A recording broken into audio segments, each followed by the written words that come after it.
Hey, what is up guys? My name is Griefdrums and today we're just talking generally with Rainbow Six.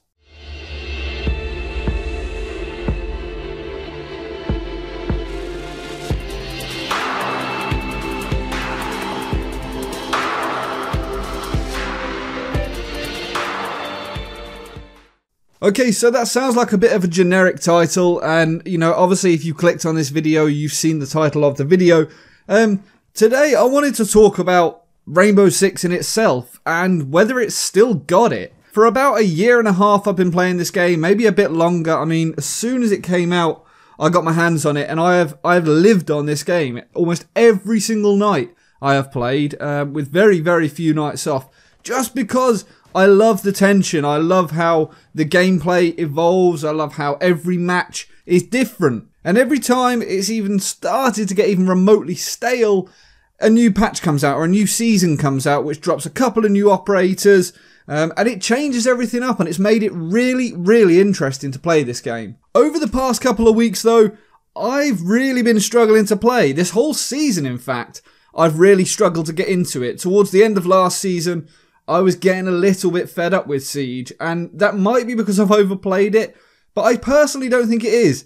I think it's because of the way the game is moving and the way that the game is changing. Now, you may agree with me, you may completely disagree with me, but I've spoken to a lot of people about this, a lot of other YouTubers, and just a lot of other people in general, all of my squad. Everyone has pretty much gone off Siege, or at least thought to themselves, I need a break from Siege. So this really got me questioning, why is this? Why have we suddenly, after a year and a half, thought, I don't really want to play right now? The first and biggest thing that I personally feel this is attributed to is probably the fact that Ranked is still in beta. How the fuck can it still be in beta after a year and a half? How is the hit registration still so bad? How is the netcode still so bad?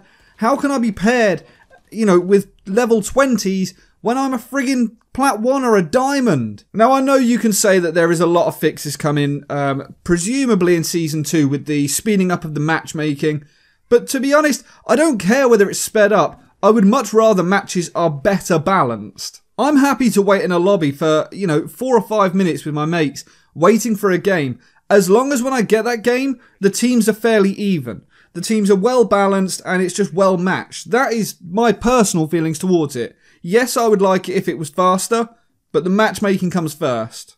The next biggest thing that I can attribute it to is probably the fact that the operators themselves. Every season we've been getting new patches. Last season we had the mid-season reinforcements with Tachanka being changed, which looked like a really cool concept. It looked like it was going to be really good. It was going to buff this operator to the point of him being effective, but it didn't work.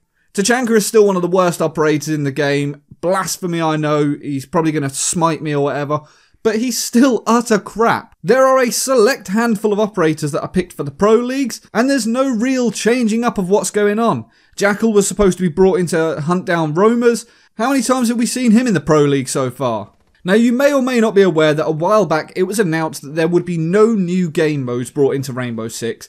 Instead, the devs were looking at bringing out 50, maybe even 100 operators. Now, I'm sorry, but that's bullshit. We don't need 100 operators. Yet, the odd one every now and then is nice. If we're going to be talking 100 operators over 6 years, brilliant. But I would much rather see a Rainbow Six 2 come out with slightly tweaked operators, better hit reg, better netcode, and just build the game again from the ground up. The way the game has gone lately, it has moved from a tactical shooter to whoever's got the highest ping. Now, I know there's people out there that are going to be thinking, you really don't know what you're talking about, you are chatting utter crap. And I understand that you would want to defend Rainbow Six.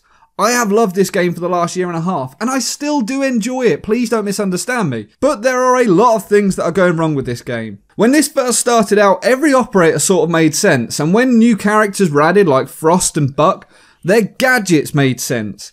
Buck having a shotgun that can breach roofs and floors and stuff that Sledge might not be able to reach, it made him interesting. Valkyrie coming in with 3 black eye cameras, or 4 as it was at the time. That made so much sense. Giving the defenders all of that intel, she was a phenomenal operator when she first came out, and she still is. When you start bringing out operators like Echo with his drone that turns invisible, Jackal who's able to scan footprints and find someone on the other side of the map and relay that to his entire team, it just starts getting a little bit daft and a little bit stupid for me. It's too futuristic and I would much rather see more realistic gadgets. I want to see someone with a tear gas grenade launcher.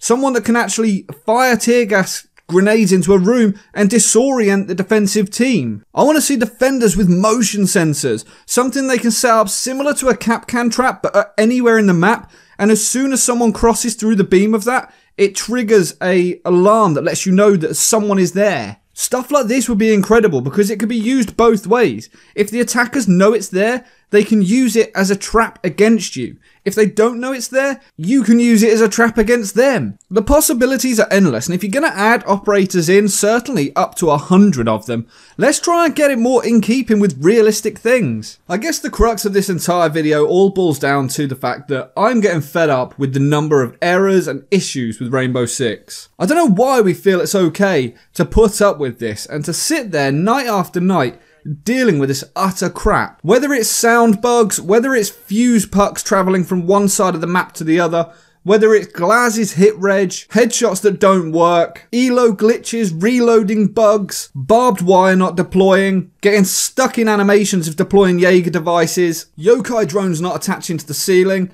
being told that you're going out of the map when you're in the middle of a room, dying in the middle of the room from outside, getting shot through brick walls, getting bullets bent around corners, glitching through Montaigne's shield. It's all just a little bit daft. How many times has a patch been released saying that something is fixed, only for that patch to go live and everyone finds out that it's not been fixed at all? How does this stuff come to light in under an hour of the patch being released, yet the devs couldn't find it? With the deployment of test servers, people are expecting stuff to start changing. I'm going to place a bet here.